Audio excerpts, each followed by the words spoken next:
Electric Avenue. And then we'll take it higher. Oh, we gonna rock down to Electric Avenue. And then we'll take it higher.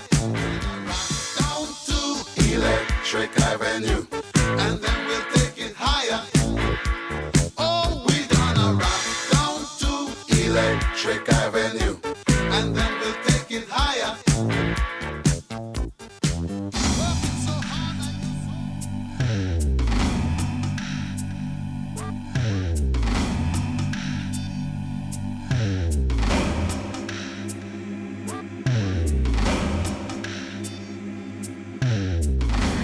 Bonjour tout le monde, j'espère que comme d'habitude, vous avez passé une belle semaine. Au moment où on se parle, on dirait bien que l'hiver essaye de finalement nous attraper. On va espérer que peut-être elle va nous manquer puis qu'elle va revenir un peu plus tard. C'est pas moi qui contrôle ça malheureusement. Cette semaine, j'ai avec moi un invité que vous avez vu quand même assez souvent dernièrement à mon émission, mais je trouve que c'est important de le ramener pour que vous puissiez vraiment comprendre c'est quoi sa fonction ici à Témiscamingue et puis toutes les autres choses aussi qu'il peut vous offrir. L'invité, c'est pas compliqué, c'est Arnaud Arodin. Bonjour Nathalie. Fait que là, c'est ça. Comme je dis, je pense que c'est important que le monde il comprenne pourquoi tu es ici, qu'est-ce que tu as fait, qu'est-ce que tu vas faire, puis qu'est-ce que tu peux faire aussi avec la communauté comme telle. Là. Fait qu'on peut peut-être commencer par dire pourquoi tu es ici, comment tu es venu à venir à Témiscamingue. On va essayer de faire un bref historique. Oui, c'est ça, mais pour que le monde y comprenne. Oui, en fait, ça doit faire 2 ans à peu près que la ville s'est rendue compte qu'il y avait une baisse de l'activité, que les gens s'impliquaient moins dans la communauté. Et puis, on sentait que ça allait un peu moins bien. Donc, ils ont regardé qu'est-ce qui se faisait autour. Est-ce qu'on fait ça par nous-mêmes? Est-ce qu'on va faire appel?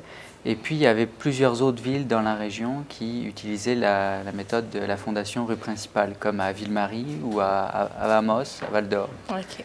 Donc, c'est des exemples près d'ici qui donnent des résultats.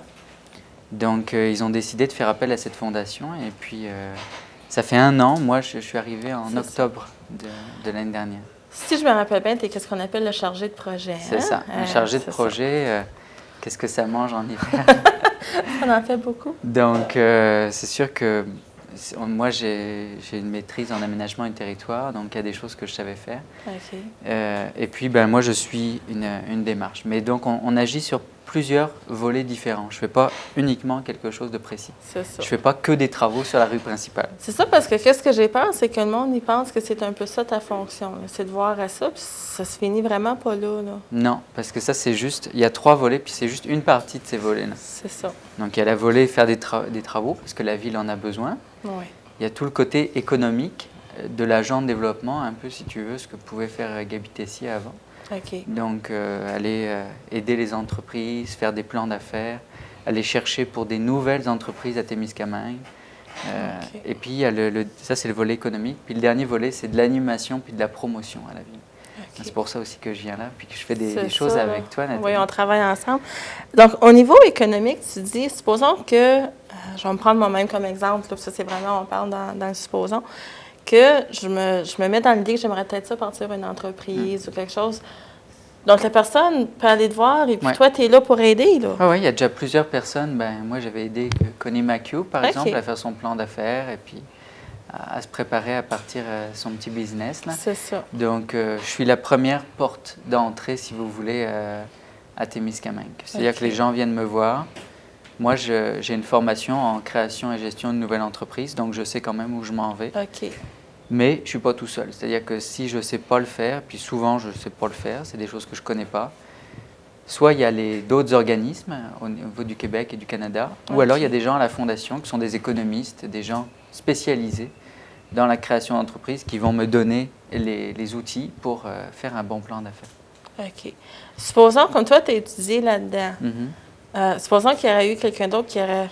Mettons que ce n'est pas toi qui aurait arrivé pour les rues principales. Est-ce que cette personne-là aurait été à être formée là-dedans ou c'est juste comme un avantage que tu vois puis que tu peux aider la communauté? C'est ça. Chacun a des particularités. Il y a peut-être quelqu'un qui aurait été très fort en tourisme et communication, peut-être. Moi, ce n'est pas ma spécialité. C'est ça. Ou en, je sais pas, affaires culturelles. Donc, on a chacun ses spécialités. Moi, j'ai une formation économique, puis je suis urbaniste en même temps. Donc, les travaux, c'est normal que je les fasse puisque J'ai une C'est ça petite que t'as formation étudié. là-dedans, mais je ne suis pas un ingénieur non plus. Là. Non, non. Donc, en même temps que tu peux aider quelqu'un à décider si oui, c'est faisable de se bâtir un commerce, supposons qu'il y a des commerces qui sont à un point où ils évaluent leur plan d'affaires ou peut-être comment agrandir. Tu es là dans ce Ouais. moment-là aussi? Là, non? on est là, puis la fondation est là. Il y a encore d'autres organismes. Donc vraiment, il ne faut pas qu'ils hésitent. Il ne faut pas que les gens hésitent. S'ils ont des projets, OK. s'ils veulent changer un peu ce qu'ils font, il faut venir me voir. Il y a plusieurs commerçants hein, sur le conseil principal. Là. Oui. Il y a Dean Sparling, il y a Louise de la Fleuriste, Oui. il y a Nancy La Rochelle. Donc c'est des gens qui ont des... Il y a Pierre Gingras aussi. Donc c'est des gens qui vont aussi chercher une expertise pour eux et qui les aident à progresser dans leur commerce. OK. Parce qu'on a fait plusieurs formations. Donc ça peut être intéressant. Ça t'en fait beaucoup. Puis c'est des formations qui sont gratuites, c'est ça qui est bien. C'est ça qui est l'avantage.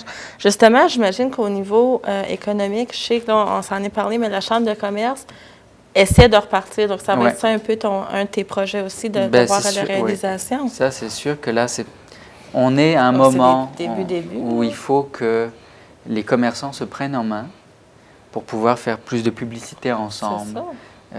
travailler plus ensemble pour aller rechercher plus d'argent. Là. Oui. Moi, je ne suis pas commerçant, puis je ne veux pas leur dire quoi faire, puisque c'est eux qui connaissent leur marché. Oui. C'est eux qui vous connaissent, ils savent quels sont leurs problèmes, quelles sont leurs opportunités.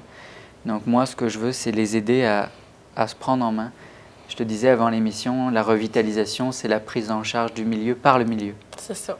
Le but, là, c'est que dans 3 ans, parce que la démarche, ça dure 3 ans. Bon, après, il y a des villes qui continuent, comme Oui, mais c'est ça. Drummondville, ça fait 15 ans qu'ils suivent. Là. Ah oui. Puis maintenant, ça fait partie de la ville. C'est OK, c'est c'est vraiment ancré. Plusieurs villes comme ça. Mais le but, c'est que dans 3 ans, le commerce, les gens du commerce s'en occupent. L'animation, il y a des groupes qui se disent, bon, on anime la ville toute l'année. Et puis les travaux, ben, on a fait des gros travaux. Quand on fait des travaux, d'habitude, on a une couple d'années sans avoir à en refaire. Oui, mais c'est ça, là. Donc là, on était dû. Mais peut-être que dans 4-5 ans, on aura fini la majorité des travaux. Et on pourra se dire, bon, là, on a fait quelque chose de beau. Maintenant, on fait juste de l'entretien ou on met de l'argent autre part. OK. Donc, c'est ça vraiment le but. C'est pour ça qu'on travaille chambre de commerce. Là. C'est ça, pour essayer de partir, pour Donc, mettre une unité.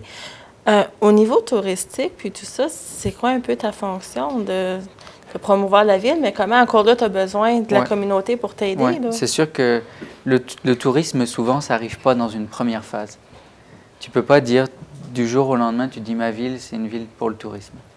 Donc là, ce qu'on fait, c'est qu'on va travailler sur l'économie, on va travailler sur l'animation, on va travailler sur l'aspect de la ville, OK. puis après, le tourisme va venir naturellement. OK. Quand tu as une belle ville, avec des commerces monde attrayants, vient, puis avec des fêtes, des activités, bah, C'est le ça. tourisme, il vient. Puis si tu n'as rien, tu peux travailler le tourisme, tu n'auras personne. Pas rien. Mais quelque chose comme ça avec ton emploi, s'il y a du monde qui ont des idées, moi je le sais, je t'ai appelé, ça a marché, on travaille ensemble. Mais s'il y a d'autres monde qui sont à la maison qui se disent peut-être ça se ferait ou quelque chose, est-ce qu'ils peuvent t'appeler? Ben oui. Puis là, tu peux leur. C'est un Leur service aider, qui est là. donné vraiment par la ville de Témiscamingue, c'est payé par la ville de Témiscamingue. Profitez-en. C'est ça.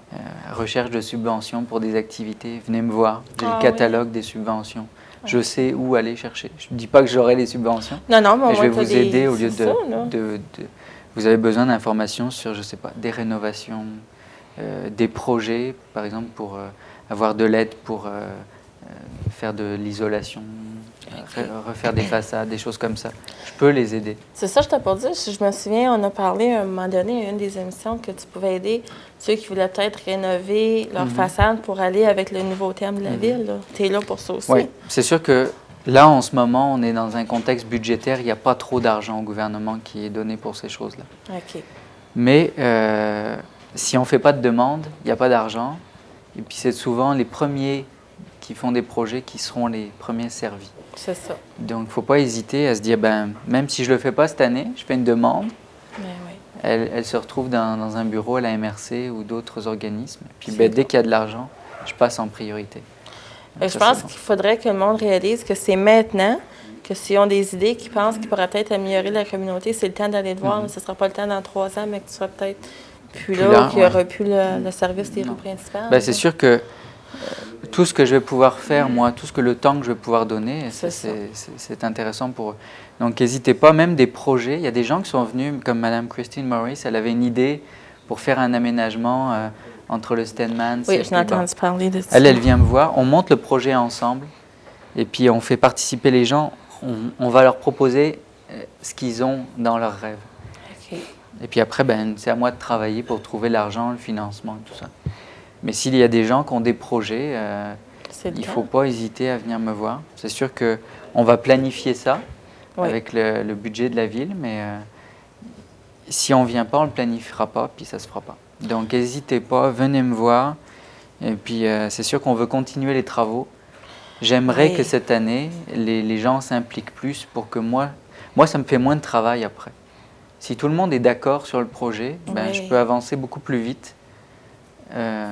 Pendant que si jamais en cours de route, on me dit non, on ne peut pas faire ci, on ne peut pas faire ça, faites ci, faites ça, je suis bloqué. Donc, c'est ça. Justement, pour les rénovations, est-ce qu'on peut peut-être parler de ce qu'on est rendu? Parce que je sais qu'on en avait parlé la dernière fois avec, si je me souviens, c'était avec Nicole, mais on a besoin quand même de gens pour former des comités et tout ça. Est-ce qu'il y a encore des trous à ces niveaux-là? Oui, il y a toujours des trous. Okay. Pour une comparaison, pour la même taille de population, à Témiscamingue, on est 13 sur le comité de gestion, puis ils sont une quarantaine à Ville-Marie. Ça vous donne une idée, c'est à peu près 3000 personnes de population.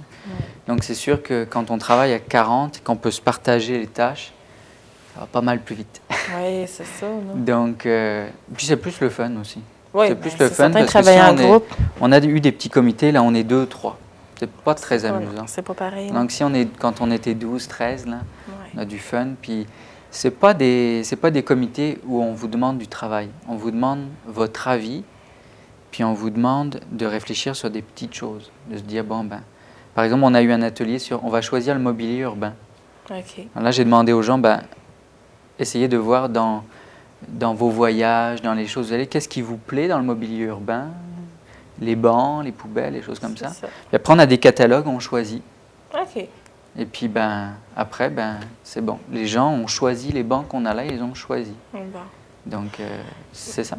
C'est un peu ça. Il faut que la ville finisse par représenter ce que la communauté veut.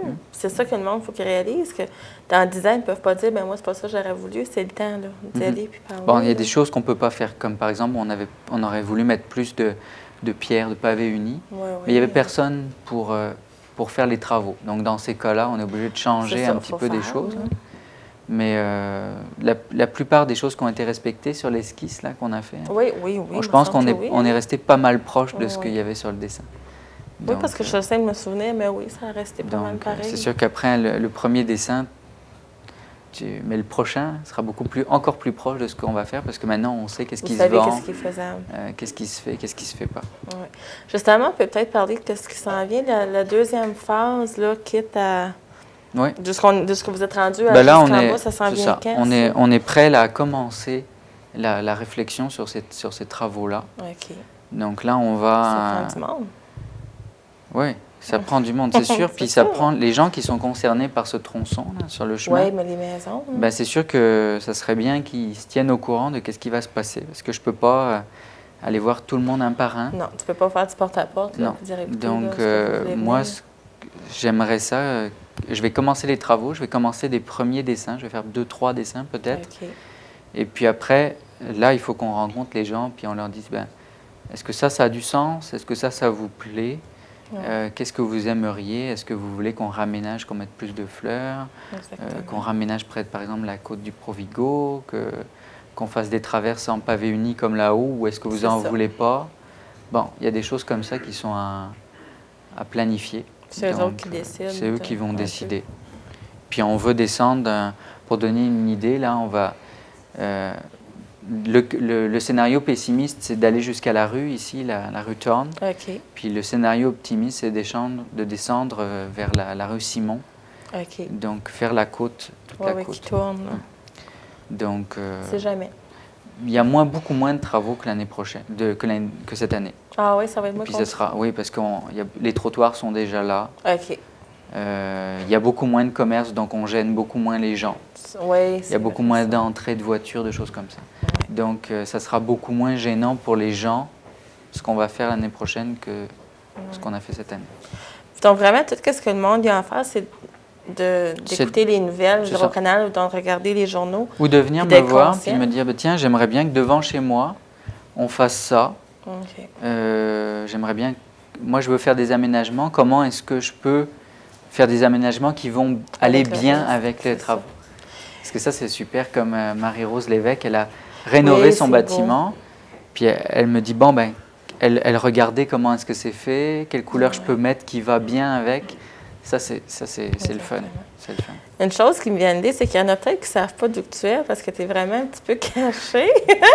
C'est qu'on peut peut-être le dire d'où tu es. C'est sûr que je suis... le bureau, il est à côté de celui de Serge Lacroix. C'est ça. Il y a le directeur des loisirs, donc c'est vraiment au fond du Dans centre. Le fond là. du centre. Mais si on va à l'hôtel de ville et qu'on me demande mon bureau, il n'y a pas de problème. Là. Encore là, je pense que le numéro de téléphone, quand on appelle à l'hôtel de ville, ça ton va extension changer. n'est pas on avait mentionnée. des problèmes ça, de téléphone, là. Okay. Donc, c'est l'extension 114. C'est 32 73, extension 114. Au pire, ils peuvent te laisser un message. Il n'y a pas de problème, je retourne les messages. Parfois, ça prend un peu de temps, mais il n'y a pas de problème. Donc, voilà, c'est ça en gros. Ça. Il faut donc, n'hésitez pas. Aux gens, là. Puis impliquez-vous. Puis si vous avez envie de faire des choses, des projets de toutes sortes, il y a quelque chose que j'aimerais beaucoup à Témiscamingue, c'est que quand on fait des événements, ben que les gens s'en aillent vers la même direction au lieu de faire des événements qui se tapent dedans. Ouais. Par exemple, si on fait 5 fois le Père Noël à Noël, différent, les gens ne savent plus à quel il faut aller. Non, c'est ça. Et puis même pour les enfants, c'est plus drôle. Le Père Noël, il vient 5-6 fois. Là. C'est plus nouveau.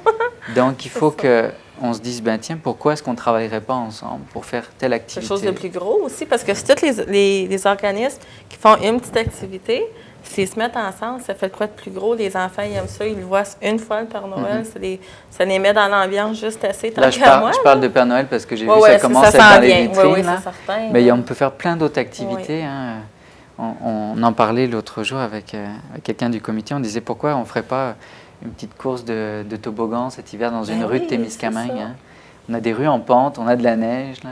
Je me dis, moi, c'est des choses que je peux faire, mais j'aimerais bien que ce soit quelqu'un qui se dise, tiens, j'ai envie de m'occuper de ce festival.